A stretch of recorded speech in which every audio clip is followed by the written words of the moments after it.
Class 8 Honey due book का chapter number 1 है the best Christmas present in the world, यानी दुनिया का सबसे अच्छा क्रिसमस गिफ्ट। अब ये गिफ्ट किसने किसको दिया है, इस स्टोरी को पढ़ के हम लोग समझेंगे। बिफोर यू रीड, यानी इस स्टोरी को पढ़ने से पहले यहाँ पर जो लिखा गया उसको जान लेते हैं।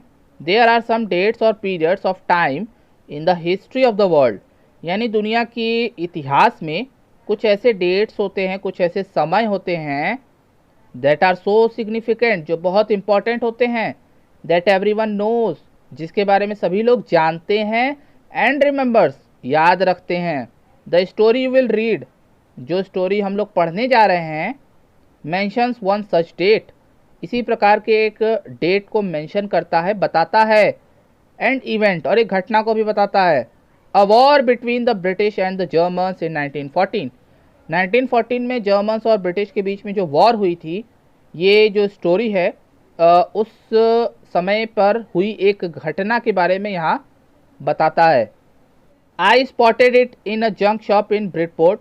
अब यहाँ पे आई का मतलब है राइटर, इस चैप्टर के जो राइटर हैं वो खुद ही अपनी स्टोरी बता रहे हैं, तो इसीलिए यहाँ पर आई वर्ड को यूज़ कर रहे हैं। तो बता रहे हैं वो कि ब्रिडपोर्ट में, ब्रिडपोर्ट एक इलाके का नाम है, वहाँ पर एक जंक शॉप है यानी कबाड़ी की दुकान है। वहाँ पर उन्होंने एक चीज़ को स्पॉट किया यानी पाया, अ रोल टॉप डेस्क, एक ऐसा मेज जो ऊपर से ओपन हो सकता है।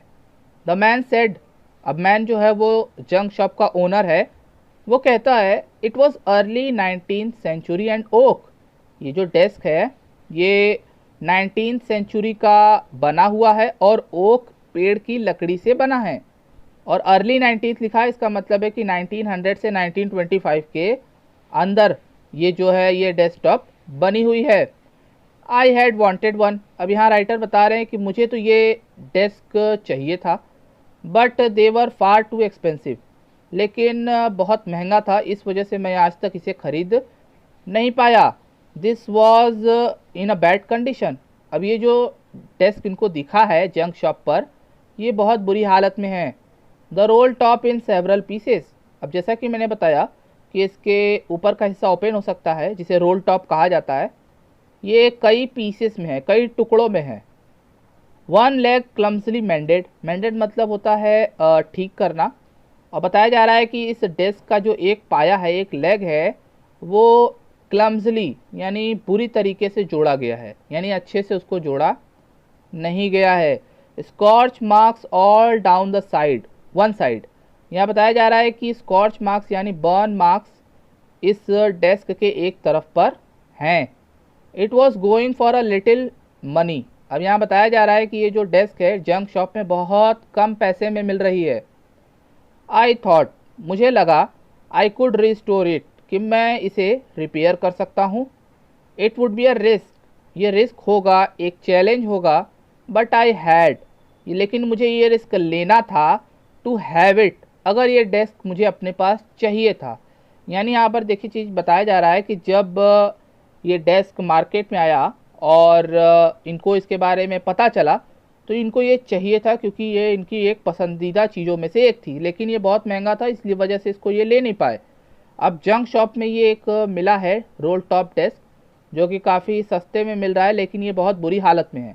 तो इन्होंने सोचा कि एक रिस्क लेते हैं और एक चैलेंज भी लेते हैं इसको ठीक करने का। और उन्होंने फिर क्या किया, आई पेड द मैन, मैंने उस व्यक्ति को पैसे देकर, brought it back to my work room, उसे वो ले गए अपने वर्क रूम में, at the back of the garage, garage के पीछे उनका एक वर्क रूम था, वहाँ पर इस डेस्क को खरीद कर ले गए।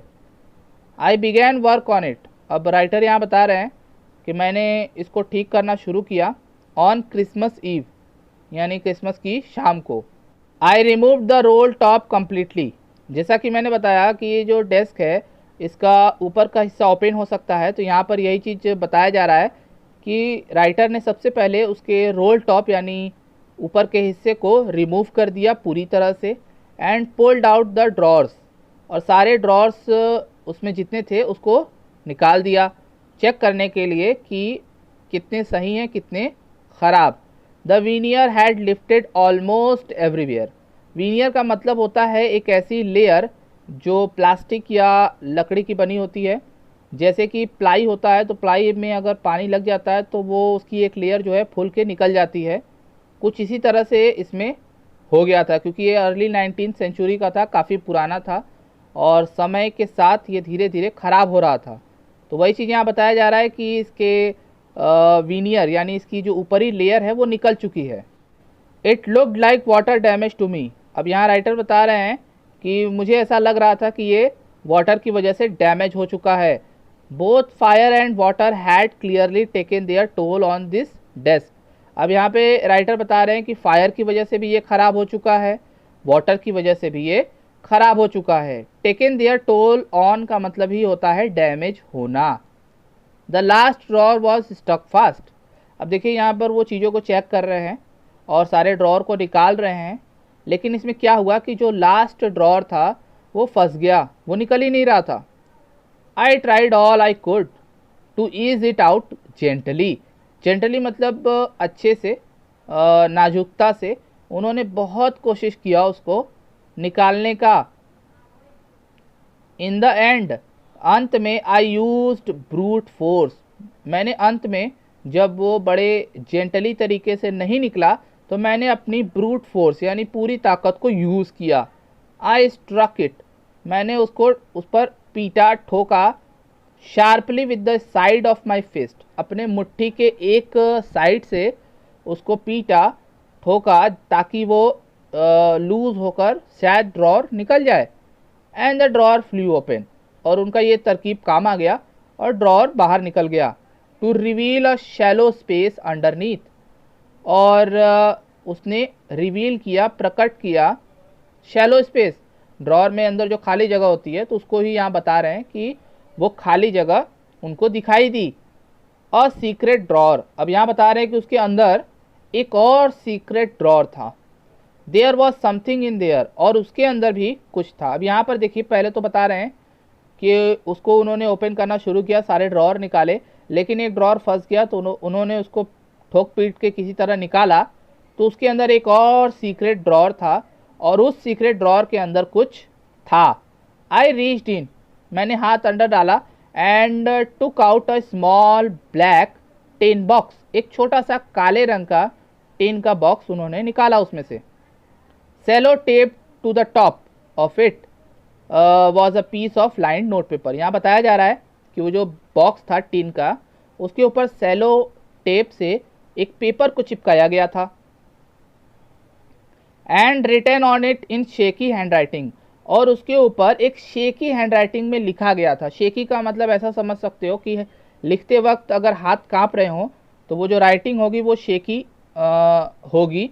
तो वही यहाँ पे राइटर बता रहे हैं कि वो जो राइटिंग है वो शेकी लग रही थी, और उस पर क्या लिखा हुआ था, जिम्स लास्ट लेटर, जिम का यह आखिरी पत्र, रिसीव्ड जनवरी 25, 1915, और इसको रिसीव किया गया है 25 जनवरी 1915 को।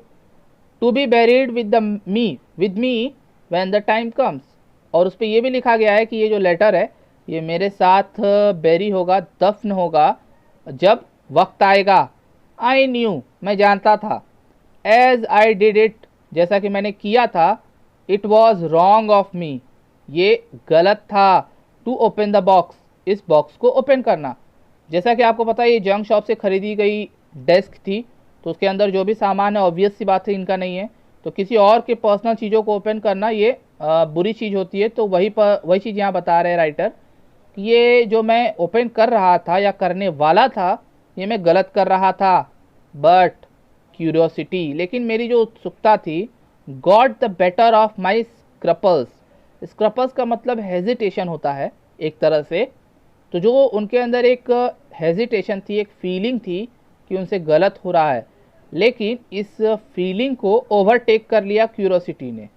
और वही बात यहाँ पे अंतिम में लिख रहे हैं, इट यूजुअली डज, और ये अक्सर हो जाता है। यानी वो बता रहे हैं कि अक्सर जो उत्सुकता होती है वो सही गलत के फ़र्क को मिटा देती है। मन में अगर आपके आता भी है कि हम गलत कर रहे हैं, तो क्यूरोसिटी जो है उसको ओवरटेक करके वो काम करवा देती है। तो वही राइटर के साथ हुआ।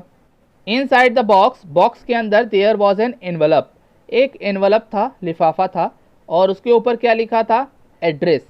और एड्रेस क्या था, मिसेस जिम मैकपर्सन। अब देखिए जिम का ये आखिरी पत्र था, जैसा कि आपने पढ़ा, टिन बॉक्स के ऊपर पेपर लगा के चिपकाया गया था और उसके अंदर लिफाफे के ऊपर लिखा है मिसेस जिम मैकपर्सन। तो इससे ये प्रूफ हो गया कि जिम नाम के एक इंसान ने अपनी वाइफ को एक लेटर लिखा था और वो वही लेटर है। और उस एनवलप के ऊपर एड्रेस भी लिखा हुआ है, 12 कॉपर बीचेस ब्रिडपोर्ट डॉर्सेट। ये इंग्लैंड का एक जगह का एड्रेस है। आई टुक आउट द लेटर, अब यहाँ राइटर कह रहे हैं कि मैंने लेटर निकाल लिया उस एनवलप में से, एंड अनफोल्डेड इट, और उसे खोल दिया। It was written in pencil, वो जो पत्र है, लेटर है, वो पेंसिल से लिखा गया था। And dated at the top, और उस लेटर के ऊपर जो डेट पड़ी हुई थी वो था 26 दिसंबर 1914। अब आपको ये देखिए कहानी समझ आ रही होगी कि जिम नाम के इंसान ने 26 जनवरी को 1914 में एक लेटर लिखा अपनी वाइफ मिसेस जिम मैकपर्सन को, और ये रिसीव किया गया 25 जनवरी 1915 को, यानी करीब 1 महीने 20 दिन बाद। क्लियर है। अब हम लोग सेकेंड पार्ट में ये जानेंगे कि उस लेटर के अंदर क्या लिखा है, क्योंकि जो ऑथर हैं ये स्टोरी बता रहे हैं, उन्होंने एनवलप को ओपन कर दिया, लेटर को भी ओपन कर दिया। अब उस लेटर के अंदर क्या लिखा है, डियरेस्ट कॉनी। कॉनी जो है जिम की वाइफ का नाम है, तो वो अपने लेटर में लिख रहे हैं, dearest Connie, I write to you, मैं ये लेटर तुम्हें लिख रहा हूँ in a much happier frame of mind, यानी जो उनका स्टेट ऑफ माइंड है वो बहुत हैप्पी है, तब वो ये लेटर लिख रहे थे। Because something wonderful has just happened, अब उनका मन इतना खुश क्यों है, क्योंकि वो बता रहे हैं कि कुछ समथिंग यानी कुछ अच्छा, जस्ट हैपेंड यानी अभी अभी जस्ट कुछ अच्छा हुआ है। एंड आई मस्ट टेल, और मैं ये आपको या मैं ये तुम्हें तुरंत बताना चाहता हूँ। यू अबाउट एट वंस लिखा है ना, यानी वो जो जिम है वो अपनी वाइफ से लेटर में ये बता रहा है कि मेरे साथ कुछ बहुत अच्छा हुआ है और इसीलिए मैं बहुत खुश हूँ और मैं ये बात तुम्हें तुरंत बताना चाहता हूँ।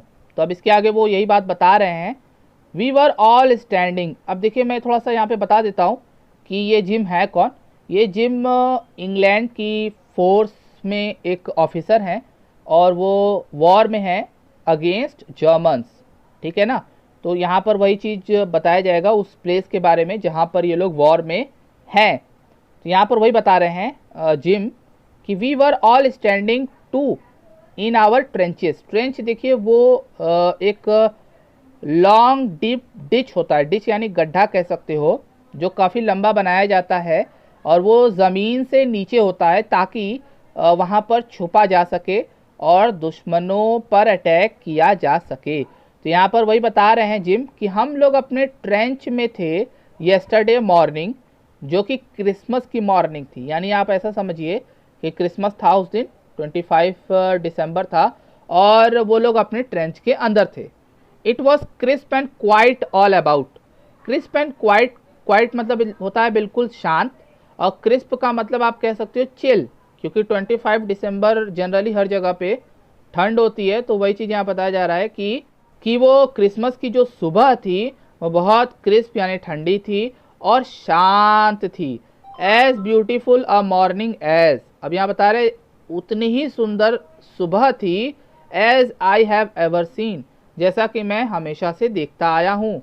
एज कोल्ड, बहुत ठंडा, and frosty as a Christmas morning should be, जैसा कि क्रिसमस मॉर्निंग होना चाहिए वैसा ही वो दिन भी था। यहाँ पर जिम ये बताना चाहते हैं कि वो वॉर में हैं और वो अपने ट्रेंच के अंदर हैं अपने ऑफिसर्स, अपने सेना के साथ, और वो मॉर्निंग जो है क्रिसमस की मॉर्निंग है, और जैसा कि हर क्रिसमस पे ठंड होती है और शांति रहती है सुबह सुबह, बिल्कुल वैसा है। I should like to be able to tell you, अब यहाँ जो जिम है वो बता रहे हैं कि मैं तुम्हें ये बताना चाहूँगा दैट वी बिगेन इट, कि हमने शुरू कर दिया। अब देखिए क्या शुरू किया है वो हम लोग आगे जानेंगे। बट द ट्रुथ, लेकिन सच ये है, आई एम अशेम्ड, मुझे बहुत शर्म आ रही है ये कहते हुए कि ये जो शुरू किया गया है ये फ्रिज ने किया है। अब ये जो फ्रिज है ये जर्मन सोल्जर्स को कहा जाता है। तो जर्मन सोल्जर्स जो होते हैं उनको एक कॉमन नेम से बुलाया जाता है, वो है फ्रिट्ज। तो यहाँ पर जिम ये बताना चाहते हैं कि हम लोगों ने शुरू किया, लेकिन ये जो काम था, जो भी चीज़ था शुरू किया गया था, वो फ्रिट्ज ने किया, यानी जर्मन्स ने किया। और जिस बात पर ये शर्मिंदा हैं कि इन्होंने क्यों नहीं किया। ये क्या काम है और क्या शुरू किया गया है, ये हम लोग नेक्स्ट वीडियो में जानेंगे। इस वीडियो में बताई गई चीज़ें अगर समझ में आ रही हो तो आप वीडियो को लाइक कर दीजिए। और ये स्टोरी काफ़ी लॉन्ग है, इसीलिए इसको कई पार्ट्स में समझाऊंगा। तो नेक्स्ट पार्ट को देखने के लिए चैनल को सब्सक्राइब कर लीजिए।